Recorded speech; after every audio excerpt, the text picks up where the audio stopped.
2 ಗಂಟೆಗಳ mega debate ನಡೀತಾ ಇದೆ. ಮಧ್ಯಪ್ರಾಚ್ಯದಲ್ಲಿ ಶುರುವಾಗಿರುವ ಯುದ್ಧದ ಬಗ್ಗೆ ಭಾರತದ ನಿಲುವು ಮತ್ತು ಭಾರತದಲ್ಲಿ ನಡೀತಾ ಇರುವ ಪ್ರತಿಭಟನೆಗಳು ಇತ್ಯಾದಿ ಇತ್ಯಾದಿ. ಹಲವು ಜನ ಅತಿಥಿಗಳು ನಮ್ಮ ಸ್ಟುಡಿಯೋದಲ್ಲಿದ್ದಾರೆ. ಮತ್ತೊಮ್ಮೆ ಎಲ್ಲರನ್ನೂ ಸ್ವಾಗತಿಸ್ತೀನಿ. ಈ ಚರ್ಚೆಯನ್ನು ಮುಂದುವರಿಸ್ತಾ ಇದ್ದೀವಿ.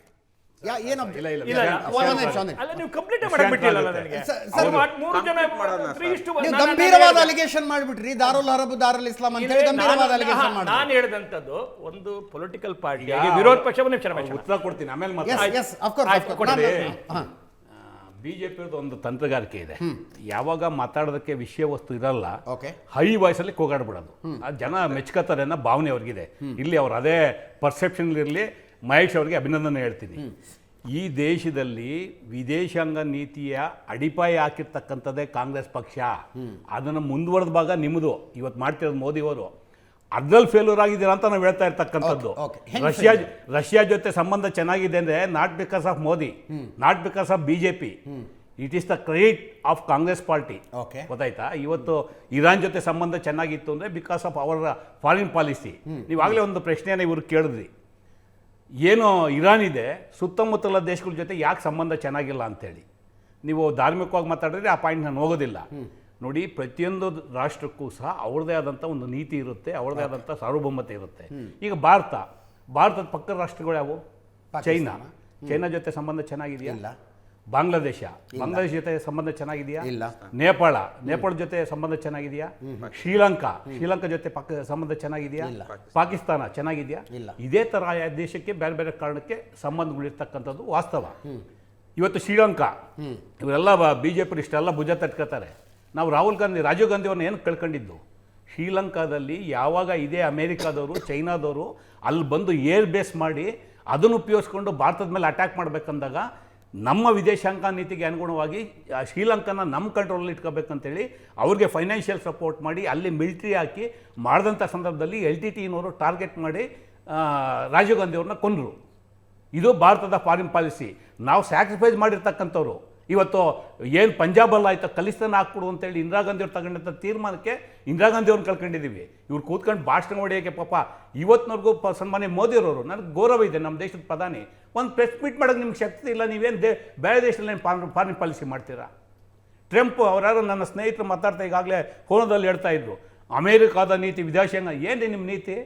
ಟ್ರಂಪ್ ಅಂತ ಹುಚ್ಚದವರನ್ನ ಇಡೀ ದೇಶ ಖಂಡನೆ ಮಾಡ್ತಾ ಇದೆ. ಇವತ್ತು ಇಡೀ 3ನೇ ಯುದ್ಧ ಆಗ್ತಾ ಇರ್ತಕ್ಕಂಥದ್ದು ಟ್ರಂಪಿಂದ. ಶಾಂತಿ ಭಂಗ ಆಗ್ತಾ ಇದೆ ಅಂತ ಹೇಳ್ತಾ ಇದ್ದಾರೆ. ಟ್ರಂಪ್ ಕೂತ್ಕೊಂಡು ಭುಜ ಕುಣಿಸ್ಕೊಂಡು ಹೇಳ್ತಾನೆ ಮೋದಿನ ಕಂಟ್ರೋಲ್ ನಾನು ಮಾಡ್ತೀನಿ ಅಂತೇಳಿ. ಉತ್ತರ ಕೊಟ್ಟರೆ ಮೋದಿಯವರು ಎಲ್ಲೋಯ್ತು ನಮ್ಮ ದೇಶದ ಸಾರ್ವಭೌಮತೆ, ಸಮಗ್ರತೆ ಎಲ್ಲೋಯ್ತು? ಲಿಬಿಯಾದಲ್ಲಿ ಗಡಾಫಿನ ಹೊಡೆದಾಕದ್ರಲ್ಲ ಸರ್, ನಿಮ್ಮ ಸರ್ಕಾರ ವಿರೋಧ ಮಾಡಿತ್ತ? ಅದಕ್ಕೆ ನಾನು ಹೇಳಿದ್ದು ಈ ಪ್ಯಾನಲ್ ಬಿಜೆಪಿ ಪರ್ವದ 4 ಜನ ಇಲ್ಲ ಒಂದು ನಿಮಿಷ ಕೇಳಿ. ನೀವು ಈ ಪ್ರಶ್ನೆ ಕೇಳ್ತೀರಾ ಅಂತಲೇ ನಾನು ಹೇಳಿದ್ದು. ಬಿಜೆಪಿ ಪರವಾಗಿ ನೀವು 4 ಜನ ಇದ್ದೀರಾ ಅಂತ ಗೊತ್ತು. ಸ್ವಲ್ಪ ಕೇಳಿ, ಸ್ವಲ್ಪ ಕೇಳಿ. ಯಾವ ಚರ್ಚೆ ಏನ್ ಮಾಡ್ತಾ ಇದ್ದೀರಿ ಕೇಳಿ ದಯಮಾಡಿ. ನೀವು ಮಾತಾಡಿ. ಅಮೆರಿಕದ ದಾದಾಗಿರಿಯ ವಿರುದ್ಧ ಭಾರತದ ಹಿಂದೆ ಏನಾಗಿತ್ತು ಅಂತ ಹೇಳ್ತಾ ಇದ್ದೀವಿ. ಅರಾಫತ್ ಬಗ್ಗೆ ಕೇಳಿ, ಗಡಾಫಿ ಬಗ್ಗೆ ಕೇಳಿ. ಆವತ್ತಿನ ಫಾರಿನ್ ಪಾಲಿಸಿಗಳು ನಮ್ಮದು ಅವ್ರ ಪರವಾಗಿತ್ತು. ನಾನು ಅದನ್ನ ಇಲ್ಲ ಅಂತ ಹೇಳ್ತಾ ಇಲ್ಲ. ನೀವು ಇವತ್ತಾಗಿರ್ತಕ್ಕಂಥದ್ದೇನು ಅದನ್ನೇ ನನ್ನ ಸ್ನೇಹಿತರು ಹೇಳಿದ್ದು. ಅವರು ಲ್ಯಾಂಗ್ವೇಜ್ ಸಮಸ್ಯೆಯಿಂದ ಅದು ಕರೆಕ್ಟಾಗಿ ರೀಚ್ ಆಗಲಿಲ್ಲ. ಏನು ಹೇಳಿದ್ದವರು? ಇವತ್ತು ಭಾರತ ಮೋದಿರವರ ಸರ್ಕಾರ ತಟಸ್ಥ ನಿಲುವು ಇಟ್ಕೊಂಡಿದ್ದಿದ್ರೆ ನೀವು ಈ ಯುದ್ಧನ ಮಧ್ಯಸ್ಥಿಕೆ ಮಾಡಿ ನಿಲ್ಲಿಸುವಂಥ ಶಕ್ತಿ ಭಾರತಕ್ಕೆ ಇರ್ತಾ ಇತ್ತು.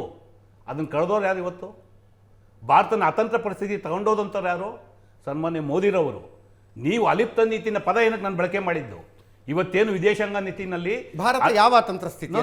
ಅಲಿಪ್ತ ನೀತಿ ನಾವು ಇಟ್ಕೊಂಡು ಬಂದಿದ್ದೇನೆಂದ್ರೆ, ಇಂಥ ಬಂದ ಸಂದರ್ಭದಲ್ಲಿ ಇವತ್ತು ರಷ್ಯಾ ಇರ್ಬೋದು, ಅಮೆರಿಕ ಇರ್ಬೋದು, ಚೈನಾ ಇರ್ಬೋದು, ಈ ದೇಶಗಳಿಗೆ ಅಡ್ವೈಸ್ ಮಾಡೋಂಥ ಶಕ್ತಿ ಇದ್ದಂಥದ್ದು ಭಾರತಕ್ಕೆ. ಅದನ್ನೇ ಇವತ್ತು ಕಳೆದಿದ್ದೀರಾ ನೀವು.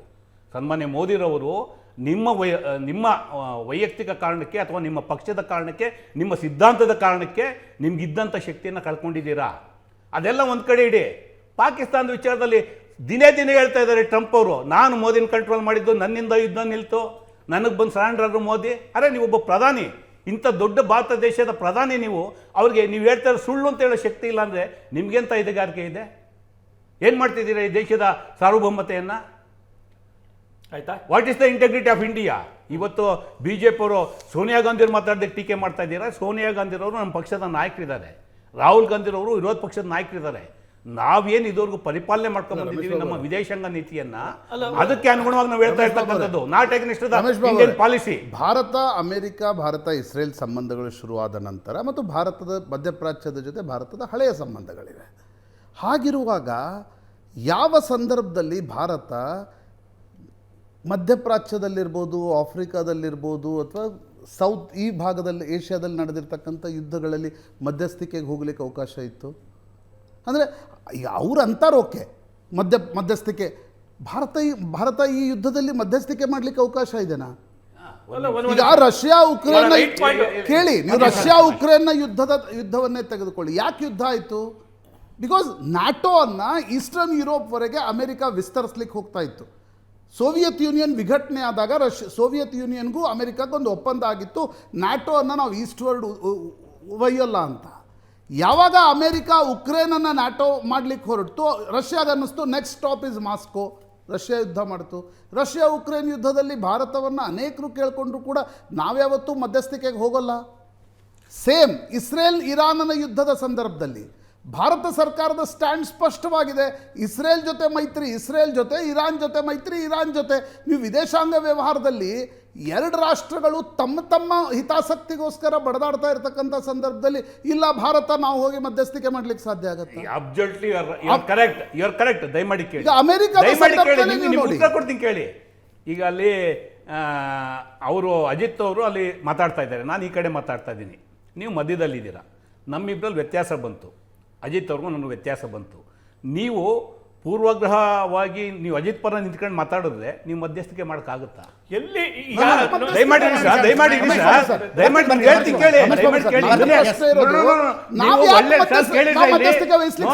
ನಾನು ನಿಮ್ಗೆ ಅಭಿನಂದನೆ ಹೇಳ್ತೀನಿ, ಒಳ್ಳೆ ಪ್ರಶ್ನೆ ಎತ್ತಿದ್ದೀರಾ. ನಾನು ಅದಕ್ಕೆ ಹೇಳ್ತಾ ಇರ್ತಕ್ಕಂಥದ್ದು, ಇವತ್ತು ಈ ದೇಶದ ಪ್ರಧಾನಮಂತ್ರಿರವರು ಇಸ್ರೇಲ್ ಪರವಾಗಿ ಗುರ್ತಚ್ಕೊಂಡು, ಅಮೆರಿಕ ಪರವಾಗಿ ಗುರ್ತಚ್ಕೊಂಡು, ಟ್ರಂಪ್ ಜೊತೆ ಫೋಟೋ ತೆಗೆಸ್ಕೊಂಡು ಮಧ್ಯಸ್ಥಿಕೆ ಮಾಡೋದಕ್ಕೆ ಸಾಧ್ಯ ಇಲ್ಲ. ನೀವು ಮಾಡ್ತಿದ್ರು ನಿಮ್ಮನ್ನು ಯಾರು ನಂಬಲ್ಲ. ಅದನ್ನೇ ಕೇಳಿ ಸರ್, ಇಲ್ಲಿ ದಯಮಾಡಿ ಕೇಳಿ ಸರ್. ನೀವೇನೇನು ಕೋಟ್ ಮಾಡೋದ್ರಿ, ಇವತ್ತು ಭಾರತ ಪ್ರಬಲ ರಾಷ್ಟ್ರವಾಗಿ ಬೆಳೆದಿದೆ. ವಿಶ್ವಸಂಸ್ಥೆಯಲ್ಲಿ ವಿಶೇಷ ಸ್ಪೆಷಲ್ ವಿಟೋ ಪವರ್ ಇದ್ದಂಥದ್ದು 5 ದೇಶಕ್ಕೆ ಕೊಟ್ರಲ್ರಿ. ಇವತ್ತು ಆ ವಿಟೋ ಪವರ್ ಇಲ್ಲದಲ್ಲಿದ್ರು ಸಹ ವಿಟೋ ಪವರ್ಗೆ ಈಕ್ವಲ್ ಆಗಿ ಬೆಳೆದಿರ್ತಕ್ಕಂಥದ್ದು ಭಾರತ ದೇಶ. ನೀವು ಭಾರತ ದೇಶದ ಪ್ರಧಾನಿಯಾಗಿ ಯಾವ ಮೋದಿ ನೇತೃತ್ವದಲ್ಲಿ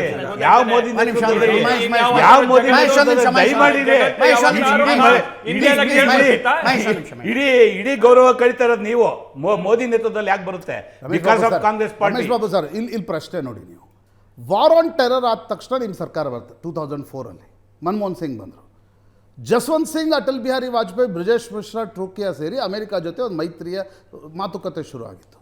ನೀವು ಬಂದ ತಕ್ಷಣ ಸದ್ದಾಂ ಹುಸೇನ್ರನ್ನ ಗಲ್ಲಿಗೇರಿಸಿದ್ರು. ಇಲ್ಲ, ಸದ್ದಾಂ ಹುಸೇನ್ರನ್ನ ಗಲ್ಲಿಗೇರಿಸಿದ್ರು ಅನ್ನುವ ಕಾರಣಕ್ಕೋಸ್ಕರ ಮಾರಲ್ ಸ್ಟ್ಯಾಂಡ್ ತೊಗೊಂಡು ನೀವು ನ್ಯೂಕ್ಲಿಯರ್ ಡೀಲ್ ಮಾಡೋದು ಬಿಟ್ರಾ?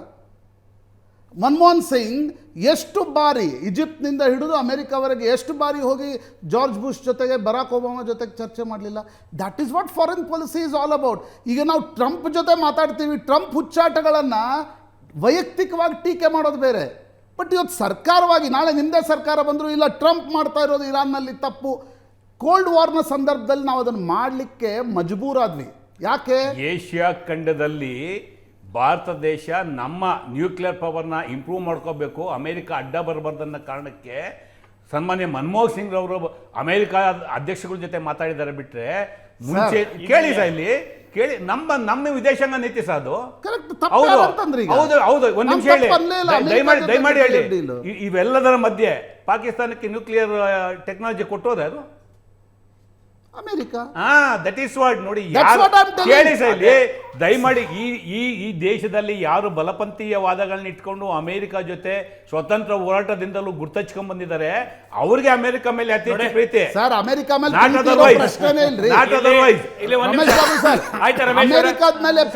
ಒಂದ್ ನಿಮಿಷ ಸರ್, ಅಮೆರಿಕದ ಮೇಲೆ ಪ್ರೀತಿ ಇರೋ ಪ್ರಶ್ನೆನೇ ಬರಲ್ಲ. ಡೊನಾಲ್ಡ್ ಟ್ರಂಪ್ರ ಆಡಳಿತದ ವೈಖರಿಯನ್ನ ಅವ್ರು ಮಾಡ್ತಾ ಇರ್ತಕ್ಕಂಥ ಪ್ರತಿಯೊಂದನ್ನು ಕೂಡ ಖಂಡಿಸಲೇಬೇಕಾಗತ್ತೆ, ಪ್ರಶ್ನೆ ಇಲ್ಲ. ನಾನು ಕೇಳ್ತಿರೋ ಪ್ರಶ್ನೆ ವೈಯಕ್ತಿಕ ಮಟ್ಟದಲ್ಲಿ ಖಂಡನೆ ಬೇರೆ, ಒಂದು ಸರ್ಕಾರವಾಗಿ ನರೇಂದ್ರ ಮೋದಿ ನಾಳೆ ಇಲ್ಲ ಡೊನಾಲ್ಡ್ ಟ್ರಂಪ್ ಮಾಡ್ತಾ ಇರೋದು ತಪ್ಪು ಅಂತ ಇರಾನ್ ಜೊತೆ ನಿಂತ್ಕೊಳ್ಳೋಕ್ಕಾಗತ್ತಾ? ನೋ. ನೀವು ನೀವು ಟ್ರಂಪ್ನ ವಿರೋಧ ಮಾಡಿ ಇರೋನ ವಿರೋಧ ಮಾಡಿ ಹೇಳ್ತಾ ಇಲ್ಲ, ಈ ದೇಶದ ವಿದೇಶಾಂಗ ನೀತಿಗೆ ಅನುಗುಣವಾಗಿ ನಡ್ಕೊಳ್ಳಿ ಅಂತ ಹೇಳ್ತಿರ್ತಕ್ಕಂಥದ್ದು. ಮತ್ತೆ ಈಗ ನಮ್ಮ ಸರ್, ಯಾರು ಮಾಡಿ ನಿಮಿಷ? ನಮ್ಮ ಒಂದು ದೇಶ- ನಿಮಿಷ. ನಮ್ಮ ದೇಶದ ಸಾರ್ವಭೌಮತೆಯನ್ನು ಬಲಿ ಕೊಡ್ತೀರಿ ಯಾಕೆ ಅಮೆರಿಕ ಜೊತೆ? ನೀವು ಸಮಯ ಕೊಡ್ತೀನಿ ಸರ್, ಟೈಮ್ ಇದೆ. ನೋಡಿ ಸರ್, 91ರಲ್ಲಿ ಇಸ್ರೇಲ್ ಜೊತೆ ಡಿಪ್ಲೊಮೆಟಿಕ್ ಕಾಂಟ್ಯಾಕ್ಟ್ ಶುರು ಆಗಿದ್ದು ಕೂಡ ನರಸಿಂಹರಾವ್ ಅವರ ಕಾಲದಲ್ಲಿ. ಹೌದು, 96 ಯಾಕಂತಂದ್ರೆ 47ರಿಂದ 91ರವರೆಗೆ ನಮ್ದು ಇಸ್ರೇಲ್ ಜೊತೆ ಸಂಬಂಧ ಇರಲಿಲ್ಲ.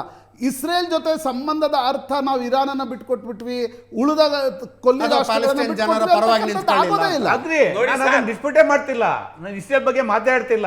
ನೋಡಿ ಸರ್, ನೋಡಿ ಇದು ಇವಾಗಲೇ ನಮ್ಮ ಫ್ರೆಂಡ್ ಹೇಳಿದರು 8 ಕಂಟ್ರೀಸ್ಗೆ ಮಾತಾಡಿದ್ರು, ಅಮೆರಿಕಾಗೆಲ್ಲ. ಯಾಕೆ ಇರಾನ್ ಬಿಟ್ಬಿಟ್ರು? ಯಾಕೆ ಮಾತಾಡಿಲ್ಲ ನಮ್ಮ ಪ್ರೈಮ್ ಮಿನಿಸ್ಟರ್ ಅವರು? ಅಲ್ಲಿವರೆಗೂ ಮಾತಾಡಬೇಕಾಗಿತ್ತು ಅಲ್ಲ. ಯಾರಿಗೆ ಮಾತಾಡ್ಬೇಕು? ಇರಾನ್ಗೂ 8 ಕಂಟ್ರೀಸ್ಗೂ ಮಾತಾಡಿದ್ದೀರಾ, ಎಲ್ಲ ಗಲ್ಫ್ ರಜಾ ಕಂಟ್ರೀಸ್ಗೆ ಅವ್ರೆ, ಮಾತಾಡಿದ್ದೀರಾ. ರಜಾ ಅವ್ರೆ, ಹಂಗಾದ್ರೆ ನೋಡಿ, ಅಲ್ಲ, ಹಂಗಾದ್ರೆ ಒಂದ್ ನಿಮಿಷ. ನೀವು ಅಲ್ಲ ಅಮೆರಿಕನ್ ಅಲೈಡ್ ಫೋರ್ಸಸ್ ಎಲ್ಲ ಮಾಡಿದ್ರ ಒಂದ್ ಸೈಡ್ ನಿಂತಂಗೆ ಅಲ್ಲ, ಒಂದ್ ನಿಮಿಷ, ಒಂದ್ ಸೈಡ್ ಆಯ್ತು ಆಯ್ತಲ್ಲ. ರಜಾ ಅವ್ರೆ, ನಮ್ಮ ಪಾಲಿಸೀಸ್ ಎಲ್ಲ, ರಜಾ ಅವ್ರೆ, ನ್ಯಾಷನಲ್ ಪಾಲಿಸಿ ಒಂದ್ ಸೈಡ್ ರಜಾ ಅವರೇ, ಒಂದ್ ಸೈಡ್ ಆಗ್ಬಾರ್ದು. ಇರಾನಿನ ಸುಪ್ರೀಂ ಲೀಡರ್ ಹತ್ಯೆಯನ್ನು ಇದುವರೆಗೂ ಪ್ರಪಂಚದ 10 ದೇಶಗಳ ಖಂಡನೆ ಮಾಡಿದ್ದೇವೆ. ಅವುಗಳ ಪೈಕಿ 8 ಇಸ್ಲಾಮಿಕ್ ನೋಡಿ ದೇಶಗಳು. ಸರ್,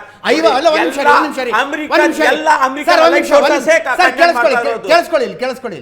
57 ಪ್ರೊಕ್ಲೇಮ್ಡ್ ಇಸ್ಲಾಮಿಕ್ ರಾಷ್ಟ್ರಗಳ ಪೈಕಿ 8 ಇಸ್ಲಾಮಿಕ್ ರಾಷ್ಟ್ರಗಳಿಗೆ ಮಾತ್ರ ಇದನ್ನು ಖಂಡನೆ ಮಾಡಬೇಕು ಅಂತ ಅನ್ನಿಸ್ತು. ಇಲ್ಲ, ಯಾರು ಕಂಡೆಮ್ ಮಾಡೇ ಇಲ್ಲ. ಇವ್ರು ಮಾಡಿರೋದು ಯಾರು ಇಲ್ಲ. ನೋಡಿ ಹೇಳ್ತಾ ಇರೋದು ಇಸ್ಲಾಮಿಕ್ ರಾಷ್ಟ್ರಗಳ ಪೈಕಿ 8 ಇಸ್ಲಾಮಿಕ್ ರಾಷ್ಟ್ರಗಳು ಮಾತ್ರ ಈ ಹತ್ಯೆಯನ್ನು ಖಂಡನೆ ಮಾಡಿದ್ವು. ಇನ್ನು 49 ಇಸ್ಲಾಮಿಕ್ ರಾಷ್ಟ್ರಗಳೇ ಖಂಡನೆ ಮಾಡೋದಕ್ಕೆ ತಯಾರಿಲ್ಲ ಅದನ್ನ. ಇಲ್ಲಿ ನೋಡಿ ಸರ್, ಅಮೆರಿಕನ್ ಅಲೈಡ್ ಫೋರ್ಸಸ್ ಮತ್ತು ಇದು ಇರೋದು, ಇದು ಇಸ್ಲಾಮಿಕ್ ಹಿಂದೂ ಇದು ಏನಿಲ್ವೇ ಇಲ್ಲ. ಇದು ಬಂದ್ಬಿಟ್ಟು ಅಮೆರಿಕ ಮತ್ತು ಇರಾನ್ ಇರೋದು. ಇದೆಲ್ಲ ಇಸ್ಲಾಮಿಕ್ ದೇಶ ಎಲ್ಲ ಇದೆ, ಎಲ್ಲ ಸುತ್ತಮುತ್ತ ಎಲ್ಲ ಇರೋದು ಅಮೆರಿಕನ್ ಅಲೈಡ್ ಫೋರ್ಸಸ್. ಅಲೈಡ್ ಅವ್ರ ಜೊತೆ ಎಲ್ಲ ಬೇಸಸ್ ಅಲ್ಲ, ಎಲ್ಲ ಗಲ್ಫ್ ನೇಷನ್ಸ್ ಅಲ್ಲಿ ಎಲ್ಲ ಅವ್ರ ಬೇಸಸ್ಸೇ ಇರೋದು. ಹೆಂಗೆ ಅವ್ರು ಖಂಡನೆ ಮಾಡಕ್ಕಾಗುತ್ತೆ? ನೋಡಿ ನೋಡಿ, ಎಲ್ಲ ಇರೋದು ಎಲ್ಲ ಪೂರ್ತಿ ಅಮೆರಿಕ. ಈ ದಾದಾಗಿರಿ ಎಲ್ಲ ಮಾಡ್ತಾ ಇರೋದಕ್ಕೆ ಅದಕ್ಕೆ ಕೇಳ್ತಾ ಇದ್ದೀನಿ. ಇಸ್ಲಾಂ ಹುಟ್ಟಿದ ಪವಿತ್ರ ಭೂಮಿ ಸೌದಿ ಅರೇಬಿಯಾದಲ್ಲಿ ಅಮೆರಿಕದ ಫೋರ್ಸ್ಗಳಿಗೆ ಇರೋದಕ್ಕೆ ಜಾಗ ಕೊಡ್ತಾರಲ್ಲ. ಒಂದ್ ನಿಮಿಷ, ಯಾವತ್ತು ಇಸ್ಲಾಮಿಕ್ ಜಗತ್ತನ್ನ ಪ್ರಶ್ನೆ ನೋಡಿ ಸರ್, ಇದು ಇಸ್ಲಾಂ ಇದಕ್ಕೆ ಇಲ್ವೇ ಇಲ್ಲ. ಯಾವುದಕ್ಕಿಲ್ಲ. ರಾಜತಾಂತ್ರಿಕ ಸಂಬಂಧಗಳ ಬಗ್ಗೆ ನೀವು ಇದು ಸುನ್ನಿ ಮುಸ್ಲಿಂ ಶಿಯಾ ಮುಸ್ಲಿಂ ಈ ಮುಸ್ಲಿಂ ಹಿಂದೂ ಮಾಡೋದರಲ್ಲಿ ಅರ್ಥ ಇಲ್ಲ. ಈಗಾಗಲೇ ಇದು ರಮೇಶ್ ಬಾಬು ಅವರು ಹೇಳಿದರು, ಒಂದು ಏನು ನಮ್ಮ ಮಿತ್ರ ರಾಷ್ಟ್ರಗಳು, ಅದೇ ರೀತಿ ಶತ್ರು ರಾಷ್ಟ್ರಗಳು ಎಲ್ಲ ರಾಷ್ಟ್ರಗಳಿಗೂ ಇವೆ. ಇದು ಅಮೇರಿಕ ಬಂದು ಅಲ್ಲಿ ನೆಲೆ ಕಂಡುಕೊಂಡಾಗ ಯುದ್ಧಗಳು ನಡೆದಿತ್ತು. ಇರಾಕ್ ಮತ್ತು ಅಮೆರಿಕ ವಾರ್ ನಡೆದಿತ್ತು. ಸರ್, ಒಂದು ನಿಮಿಷ. ರಾಜತಾಂತ್ರಿಕ ಸಂಬಂಧಗಳಲ್ಲಿ ನಾನು ಕೇಳಿಸ್ಕರಿಸಲಿ. ಅಮೆರಿಕಗೆ ಸೆಡ್ಡು ಹೊಡೆಯುವಂತ ಯಾವುದೇ ವ್ಯಕ್ತಿಗಳನ್ನು ಹೊಡೆದು ಹಾಕುವುದು ಅದರ ರೂಢಿ ಅವರದು. ಇರಾಕಿನಲ್ಲಿ ಸದ್ದಾಂ ಹುಸೇನ್ಗೂ, ಅದೇ ರೀತಿಯಲ್ಲಿ ಲಿಬಿಯಾದಲ್ಲಿ ಗದ್ದಾಫಿಗೂ, ಈಗ ಅಯಾತುಲ್ಲಾ ಖಮೇನಿ ಅವರಿಗೂ ಹೊಡೆದಾಕಿರುವುದು ಯಾಕೆಂತ ಹೇಳಿದರೆ, ಅಮೆರಿಕ ಎಂಬ ಆ ದೊಡ್ಡ ಶಕ್ತಿಯ ವಿರುದ್ಧ ಯಾರು ಸೆಟೆದು ನಿಲ್ಬಾರ್ದು. ಒಂದು ನಿಮಿಷ. ಅದಿರುವಾಗ ಅಮೆರಿಕಾಗೆ ಬಂದು ಇರಾನಿಗೆ ಹೊಡೆಯೋಕೆ ಸಾಧ್ಯನೇ ಇಲ್ಲ. ಅದಕ್ಕಾಗಿ ಅವರೇನು 1979ರಿಂದಲೇ ಇಸ್ರೇಲ್ ವಿಚಾರವಾಗಿ, ನಾನು ಅದಕ್ಕೆ ಹೇಳಿದೆ, ಈ ಅಕ್ರಮಿ ರಾಷ್ಟ್ರದಿಂದ ಮುಸ್ಲಿಂ ರಾಷ್ಟ್ರಗಳು ಏನಾಗಿದೆ ಅಂತ ಹೇಳಿದರೆ ಛಿದ್ರವಾಗಿದೆ. ಮುಸ್ಲಿಂ ರಾಷ್ಟ್ರಗಳಿಗೆ ಆವತ್ತು ಇರಾನ್ ಸಪೋರ್ಟ್ ಮಾಡಿತು ಅಂತ ಹೇಳಿ ಆವತ್ತಿನಿಂದಲೇ ಮುಸ್ಲಿಂ ರಾಷ್ಟ್ರ ಇರಾನ್ನಿಂದ ದೂರವನ್ನು ಅಂತರವನ್ನು ಕಾಯ್ದುಕೊಂಡಿದೆ. ಅದು ನಮ್ಗೆ ಗೊತ್ತಿದೆ, ಚರಿತ್ರೆ ಗೊತ್ತಿದೆ. ಆಗಿರುವಾಗ ಇರಾನಿಗೆ ಹೊಡೆಯುವಾಗ ಈ ಮುಸ್ಲಿಂ ರಾಷ್ಟ್ರಗಳು ಯಾವತ್ತೂ ಮಾನಸಿಕವಾದಂತಹ ಸಪೋರ್ಟ್ ಯಾವ ಮುಸ್ಲಿಂ ರಾಷ್ಟ್ರ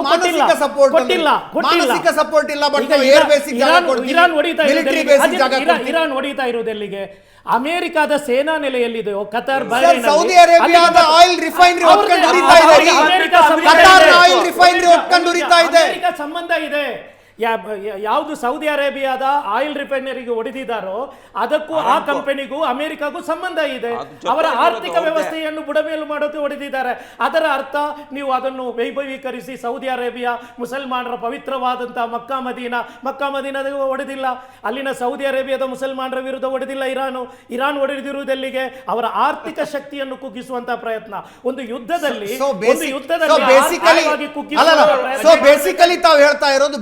ತಾವು ಹೇಳ್ತಾ ಇರೋದು ಇರಾನ್ ತನ್ನ ಸುತ್ತಲಿನ ಇಸ್ಲಾಮಿಕ್ ರಾಷ್ಟ್ರಗಳಲ್ಲಿ ಸರ್ಜಿಕಲ್ ಸ್ಟ್ರೈಕ್ ಮಾಡ್ತಿದೆ ಅಂತ. ಸರ್ಜಿಕಲ್ ಸ್ಟ್ರೈಕ್ ಮಾಡ್ತಾ ಇದೆ ಅಲ್ರಿ. ಭಾರತ ಪಾಕಿಸ್ತಾನದ ಒಳಗಿನ ಭಯೋತ್ಪಾದಕ ನೆಲೆಗಳನ್ನು ಹೊಡೆದು ಹಾಕ್ತು. ನಾವು ನಿಮ್ಮನ್ನೇನು ಮಾಡ್ತಾ ಇಲ್ಲ, ನಿಮ್ಮ ಭಯೋತ್ಪಾದಕ ಸರ್, ನೆಲೆಗಳನ್ನ ಇರಾನ್ ಮಾತ್ರ ಹೊಡಿತಾ ಇದ್ದೀವಿ, ಒಂದೇ ನಿಮಿಷ. ನೀವು ಸುಮ್ಮನೆ ಪಾಕಿಸ್ತಾನ ಸುಮ್ಮನೆ ಇರುತ್ತಾ? ಇರಾನ್ ಭಯೋತ್ಪಾದಕ ರಾಷ್ಟ್ರನಾ? ನಾನು ಭಾರತ ಪಾಕಿಸ್ತಾನದ ಉದಾಹರಣೆಗಳನ್ನು ಕೊಡ್ತಾ ಇದ್ದೀನಿ. ಯಾಕೆ ಇರಾನ್ನ ಪಾಲಿಗೆ ಅಮೆರಿಕ ಒಂದು ಭಯೋತ್ಪಾದಕ ರಾಷ್ಟ್ರವ, ಇರಾನಿನ ಪಾಲಿಗೆ ಅಮೆರಿಕ ಒಂದು ಭಯೋತ್ಪಾದಕ ರಾಷ್ಟ್ರವ, ಇರಾನಿನ ಪಾಲಿಗೆ ಭಯೋತ್ಪಾದಕ ರಾಷ್ಟ್ರ ಅಂತ ಯಾರು ಹೇಳಿಲ್ಲ.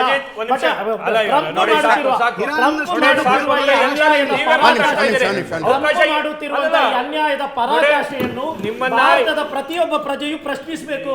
ನಾಳೆ ಪಾಕಿಸ್ತಾನವನ್ನು ಇಲ್ಲಿ ಕೇಳಿ, ಪಾಕಿಸ್ತಾನದ ಭುಜಕ್ಕೆ ಕೋವಿಟ್ಟು ಭಾರತಕ್ಕೆ ಹೊಡೆಯೋಕೆ ಇದೇ ಅಮೆರಿಕ ಬರುತ್ತೆ. ಏನ್ ಮಾತಾಡ್ತೀರಾ ಆ ಟೈಮಲ್ಲಿ? ಶ್ರೀಕಾಂತ್ ಶೆಟ್ರೆ, ಅಮೆರಿಕ ಮತ್ತು ಇಸ್ರೇಲ್ ಶ್ರೀಕಾಂತ್ ಶೆಟ್ರೆ, ಒಂದು ಅಕ್ರಮ ರಾಷ್ಟ್ರ ಅಂತ ಇಸ್ರೇಲು, ಅದರ ಪರವಾಗಿ ಭಾರತ ನಿಂತುಕೊಳ್ಳೋದಕ್ಕಿಂತ ಮುಂಚೆ 100 ಸಲ ಯೋಚನೆ ಮಾಡಬೇಕಾಗಿತ್ತಂತ. ಸರ್ ನೋಡಿ, ಅವರು ಒಂದು ಮುಂಡಾಸ್ ಕಟ್ಕೊಂಡು ಧಾರ್ಮಿಕ ಗುರುಗಳ ತರ ಕಾಣ್ತಾರೆ. ಅವರು ಆದಷ್ಟು ಬಹಳ ಅಧ್ಯಯನ ಪೂರ್ಣವಾಗಿ ಮಾತಾಡಬೇಕು. ಕುರಾನ್ನ ಅಧ್ಯಾಯ 5 ಸೂರಾ ಅಲ್ ಮಾಯಿದಾ ವಚನ 21ರಲ್ಲಿ ಹೇಳ್ತಾರೆ, ಓ ನನ್ನ ಜನರೇ, ದೇವರು ನಿಮಗಾಗಿ ಬರೆದಿರುವ ಪವಿತ್ರ ಭೂಮಿಯನ್ನು ಪ್ರವೇಶಿಸಿ. ಇದನ್ನು ಯಾರು ಹೇಳುದು? ಮೋಸೆಸ್ ಅವರು ಬನಿ ಇಸ್ರೇಲರಿಗೆ ಹೇಳ್ತಾ ಇದ್ದಾರೆ. ಯಾರಿಗೆ? ಅಲ್ ಬಕ್ರಾ, ಅಲ್ ಮಾಯಿದಾ, ಅಲ್ ಇಸ್ರಾ, ಇದೆಲ್ಲ ಇಸ್ರೇಲಿಗರ ಇವರ ಮೂಲ ಇರೋದೇ ಅಲ್ಲಿ. ಇವರು ಯಹೂದಿಗಳನ್ನೇ ತಮ್ಮ ಮೂಲ ಅಲ್ಲ ಅಂತ ಹೇಳಿ ನಿರಾಕರಣೆ ಮಾಡಿದ್ರೆ ನಾಳೆ ಹಿಂದೂಗಳ ವಿರುದ್ಧ ಮಾತಾಡೋದಿಲ್ಲ ಅಂತ ಏನ್ ಗ್ಯಾರಂಟಿ? ನಾನು ಕೇಳೋದು, ಇವರೆಲ್ಲರೂ ಕೂಡ ಇವತ್ತು ಯಹೂದಿಗಳನ್ನ ಕುರಾನ್ ಅಲ್ಲಿ ಏನಿದೆ ಅಂತ ಹೇಳಿದ್ರು, ಏನಿದೆ ಅಂತ ಕುರಾನ್ ಅಲ್ಲಿ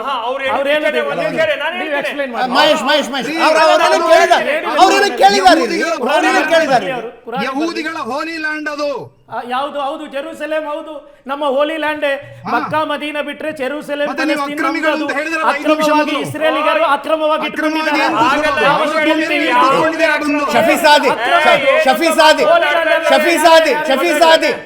ಇತಿಹಾಸ ನಾವು ಜೆರೂಸಲೇಮ್ ಯಾರ ಹೋಲಿ ಲ್ಯಾಂಡ್ ಡಿಬೇಟ್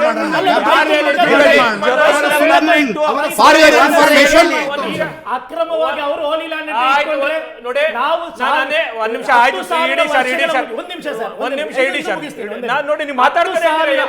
ಸಾವಿರ ವರ್ಷಗಳಿಂದ ಬೈತುಲ್ ಮುಕದ್ದಸ್ ಅದು ಮುಸಲ್ಮಾನರ ಹೋಲಿ ಲ್ಯಾಂಡ್. ಆ ಬೈತುಲ್ ಮುಕದ್ದಸ್ ಅನ್ನು ಅಕ್ರಮವಾಗಿದ್ದಾಗ ಪ್ರವಾದಿಗಳ ಕಾಲದಲ್ಲೇ ಉಮರ್ ಇಬ್ನ್ ಖತ್ತಾಬ್ 2ನೇ ಖಲೀಫಾ ಅಲ್ಲಿ ಫತಹ್ ಮಾಡಿ ವಿಜಯದ ಪತಾಕೆ ಹಾರಿಸಿದರು. ನಂತರನೂ ಇಸ್ರೇಲಿಗರು ಮಾಡಿ ಸಲಾವುದ್ದೀನ್ ಅಯ್ಯೂಬಿ ಅವರು ಮೋಚನೆ ಮಾಡಿದ್ರು. ಈಗಲೂ ಇಸ್ರೇಲ್ ಅವರು ಅವರ ಇದರಲ್ಲಿದೆ.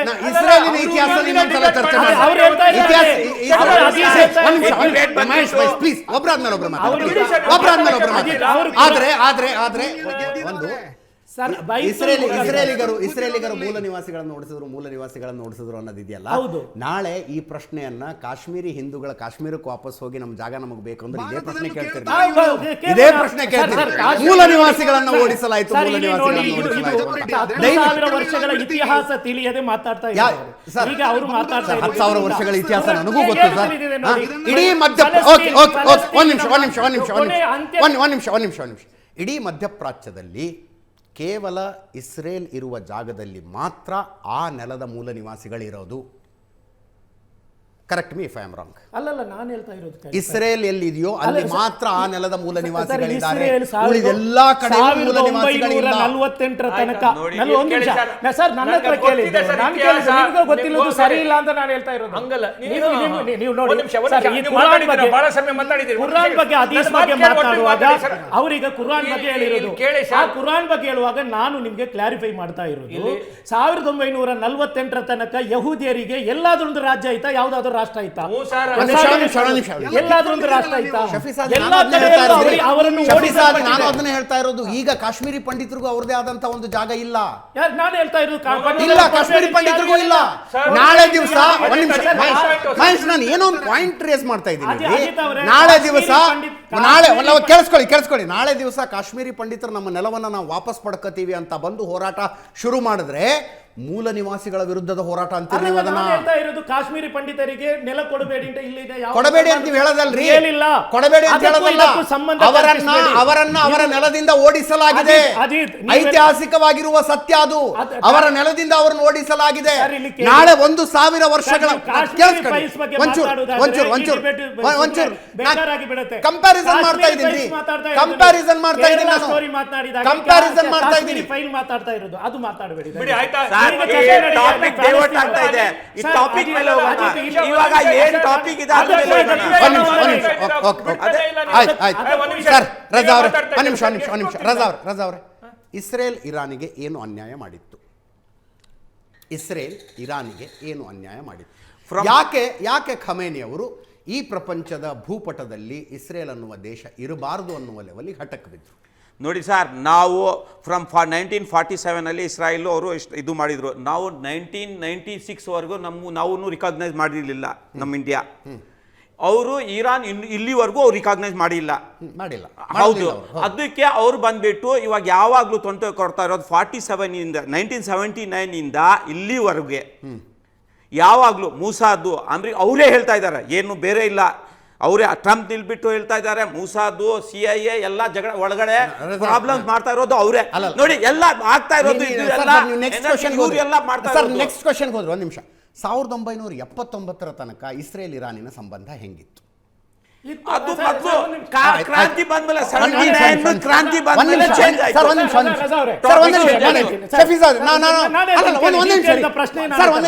1979 ತನಕ ಇರಾನ್ ಇಸ್ರೇಲ್ ಸಂಬಂಧ ಇರಾನಲ್ಲಿ ಯಾರಿದ್ರು?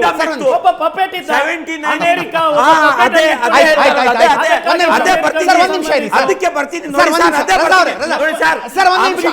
ನೋಡಿ ಸರ್. 1979 ಮುಂಚೆ ಅಮೆರಿಕನ್ ಲಾಬಿ ಇದ್ದಿದ್ದು. ಅಮೆರಿಕನ್ ಪಟ್ಟು ಅವ್ರ ಕಿಂಗ್ಡಮ್ 1979 ಇಸ್ಲಾಮಿಕ್ ಕ್ರಾಂತಿ ಆಯ್ತಾ? ಸರ್ ಒಂದು ನಿಮಿಷ ನಾನು ಪೂರ್ತಿ ಕ್ವಶನ್ ಕೇಳಿಸ್ಕೊಳ್ಳಿ. 1979 ಇಸ್ಲಾಮಿಕ್ ಕ್ರಾಂತಿ ಆಯ್ತಾ ಇರಾನ್ನಲ್ಲಿ? ಈ ಇಸ್ಲಾಮಿಕ್ ಕ್ರಾಂತಿ ಆದ ನಂತರ ಇರಾನಿನ ವಿರುದ್ಧ ಇಸ್ರೇಲ್ ಏನು ಮಾಡಿತ್ತು? ನಿರಂತರವಾಗಿ ಅವರ ಇಂಟೆಲಿಜೆನ್ಸ್ ಅನ್ನು ಬ್ರೇಕ್ ಮಾಡುವಂತ ಎಲ್ಲಾ ಕೆಲಸಗಳು ಇಸ್ರೇಲ್ ಮಾಡ್ತಲೇ ಇತ್ತು. ನಿಮ್ಗೆ ಗೊತ್ತಾ, ಇರಾನ್ ಅಲ್ಲಿ ಒಬ್ಬ MP ಇದ್ದಾನೆ, ಯಹೂದಿ MP ಇದ್ದಾನೆ, ಗೊತ್ತಾ ನಿಮ್ಗೆ? ಅದೇ ರೀತಿ ಶಿಯಾಗಳನ್ನು ಬಿಟ್ಟರೆ ಎರಡನೇ ಅತಿ ದೊಡ್ಡ ಪ್ರಜೆಗಳಿರುವುದಲ್ಲಿ ಯಹೂದಿಯರು ಇರಾನ್ ನಲ್ಲಿ. ಒಂದು ನಿಮಿಷ, ಚರಿತ್ರೆ ಅದು ಉಪಕಾರ ಅಲ್ಲ ರೀ, ಉಪಕಾರ ಅಲ್ಲ. ನಾನು ಕೇಳ್ತಾ ಇರೋದು ರಾಜ್ಯದ ಜನತೆಗೆ ಚರಿತ್ರೆ ಗೊತ್ತಾಗ್ಬೇಕಾದ್ರೆ ಅಜಿತ್, ನೀವೇ ಕೇಳ್ತಾ ಇರೋದು ಇರಾನ್ ಮತ್ತು ಇಸ್ರೇಲ್ನ ಸಂಬಂಧ ಚೆನ್ನಾಗಿತ್ತು ಅಂತ. ಇಲ್ಲ ಅಂತ ಯಾರಾದರೂ ಹೇಳಿದಾರಾ? ಯಾಕೆಂದ್ರೆ ಯಾವತ್ತು 48ರಲ್ಲಿ ಇಸ್ರೇಲ್ನ ಉದಯವಾಯಿತು, ಆ 48ರಲ್ಲಿ ಅವರಿಗೆ ಸಪೋರ್ಟ್ ಮಾಡಿದಂತ ಒಂದೇ ಒಂದು ದೇಶ ಇಸ್ಲಾಮಿಕ್ ಇರಾನು. ಒಂದು ನಿಮಿಷ, ನಂತರ ಅವರಿಗೆ ಸಪೋರ್ಟ್ ಮಾಡಿದೆ. ಯಾಕೆಂತ ಹೇಳಿದ್ರೆ ಆ ಇಸ್ರೇಲ್ ಅಲ್ಲಿ ಇವತ್ತು ಅಲ್ಲಿ ಜೂದರಿದ್ದಾರೆ, ಯಹೂದ್ಯರಿದ್ದಾರೆ, ಒಬ್ಬ MP ಇದ್ದಾನೆ. ಇವರೆಲ್ಲರೂ ನಿರಂತರವಾಗಿ ಎಷ್ಟು ಜನರನ್ನು ಕೊಂದರು ಅಲ್ಲಿ. ನಜಾದಿಯನ್ನು ಇದು ಎಲ್ಲಾ ಜನರನ್ನು ಇವರು ಯಾಕೆ ಗೊತ್ತಾ? ಎಲ್ಲಿಗೆ ಹೋಗ್ತಾ ಇದ್ದೀರಿ ಸರ್? ಮಾತಾಡ್ತಾನೆ ಇದ್ದೀರಾ ನೀವು ಒಂದು ವಿಷಯದ ಕಡೆ. ನಮ್ಮ ದೇಶದ ಹಿಂದೂ ನೂರಾರು ಜನ ಸತ್ತು ಕಾಶ್ಮೀರದಿಂದ ಬಂದ್ರೆ ಒಂದು ದಿನ ಇವ್ರು ಯಾರು ಈ ತರ ಬಂದು ಸ್ಟುಡಿಯೋದೊಳಗಡೆ ಮಾತಾಡ್ಲಿಲ್ಲ, ಒಂದು ದಿನ ಮಾತಾಡ್ಲಿಲ್ಲ. ಯಾವುದೋ ಒಂದು ದೂರದ ಒಂದು ವಿಷಯ ಪೆಹಲ್ಗಾಮ್ ನಲ್ಲಿ ಆದಾಗ ಇವ್ರು ಯಾರು ಬಂದು ಹಿಂಗ್ ಕೂತ್ಕೊಂಡ್ಬಿಟ್ಟು ಚರ್ಚೆ ಮಾಡ್ಲಿಲ್ಲ. ಭಯೋತ್ಪಾದನೆ ಆದಂತ ಸಂದರ್ಭದಲ್ಲಿ ಒಂದು ಚರ್ಚೆ ಮಾಡ್ಲಿಲ್ಲ. ದೂರದ ಒಂದೇ ಒಂದು ಕಾರಣಕ್ಕೆ ಅವರು ಸಾವಿರಾರು ಸಂಖ್ಯೆಯಲ್ಲಿ ಬೀದಿಗಿಳಿದು ಪ್ರತಿಭಟನೆ ಅಲಿಪುರ. ಸರ್ ಒಂದು ನಿಮಿಷ, ಅದನ್ನೇ ಹೇಳ್ತಾ ಇದ್ದೀನಿ ಸರ್ ನಾನು.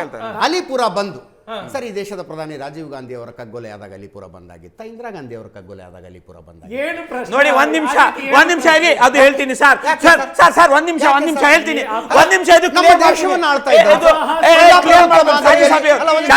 ನಾನು ಕ್ಲಿಯರ್ ಮಾಡ್ತೀನಿ ಇದು ಯಾಕೆ. ಒಂದ್ ನಿಮಿಷ ಇದು ಕ್ಲಿಯರ್ ಮಾಡ್ತೀನಿ. ಅಲಿಪುರ ಯಾಕೆ ಅಂದ್ರೆ ಅಲ್ಲಿ ಇರೋದು ಎಲ್ಲ 100% ಶಿಯಾಸ್ ಇರೋದು.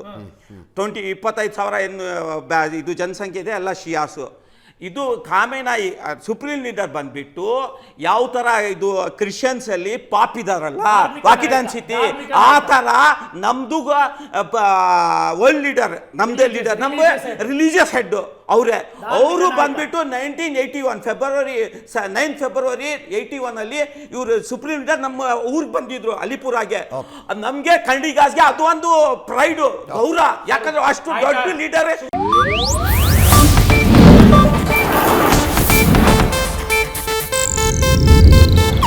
ಇದು ಏಷ್ಯಾನೆಟ್ ನ್ಯೂಸ್ ನೆಟ್ವರ್ಕ್ ಪ್ರಸ್ತುತಿ.